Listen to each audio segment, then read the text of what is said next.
با صدا دادن سرود ملی جمهوری تاجیکستان در تالار گیمناز رقم 1 شهر خوجند مراسم قدرشناسی غالبان المپیادهای فنی خوانندگان آغاز گردید. معاون رئیس شهر خوجند فیروزه نورالله‌زاده غالبان دور شهری المپیاد را از نام رئیس شهر خوجند مبارکباد نمود. از جمله تاکید داشت که توجه و غمخوری‌های اساسگذار صلح و وحدت ملی، پیشوای ملت، پرزیدنت جمهوری تاجیکستان امامعلی رحمان نسبت به مکتب و معارف، علم و معرفت و تعلیم و تربیت به همگان مثل آفتاب روشن است، زیرا علم و معارف عامل اساسی سعادت ملت و بقای جاودانگی خلق و دولت است.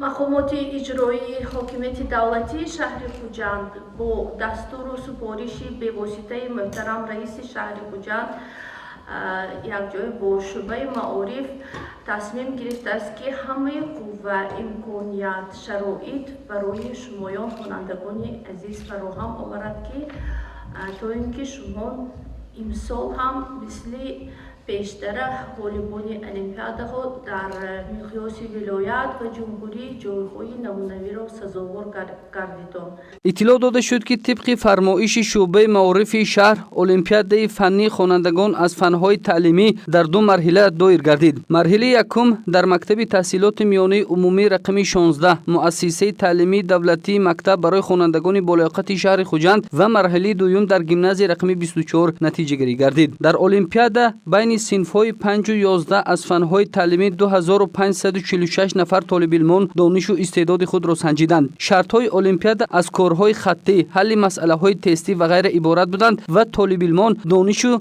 استعداد خود را از روی 13 فن‌های تعلیمی طبق نظامنامه سنجیدند. همینطور از صنف‌های 5 و 8 456 نفر سزاوار جای‌های افتخاری گردیده، از صنف‌های 9 و 11 باشد 280 نفر طالب علمان سزاوار جای‌های بهترین گردیدند. جایز به ذکر است که هیئت حکمان از حساب استادان و آموزگاران صاحب تجربه مؤسسه‌های تعلیمی شهر خوجند تشکیل گردیده، بعد دانش و استعداد طالب علمان بهای ارزنده و واقعی داده بهترین ها را معین نمودند. سپس از طرف فیروزه نورالله‌زاده معاون رئیس شهر خوجند و مهیا اکمل خوجی و مدیر شعبه معارف شهر خوجند در وضعیت تنتنوی به غالبان دور شهری المپیاد دیپلم و سپاسنامه‌های شعبه معارف تقدیم کرده شد. انتظار می‌رود که ماه ینور سال 2020 در المپیاد ولایتی نورسان غالبان دور دوم 456 نفر و از شمار غالبان المپیاد شهری محصلین صنف‌های 9 و 11 زیاده از 280 نفر خوانندگان مرکزی ولایت اشتراک خواهند کرد.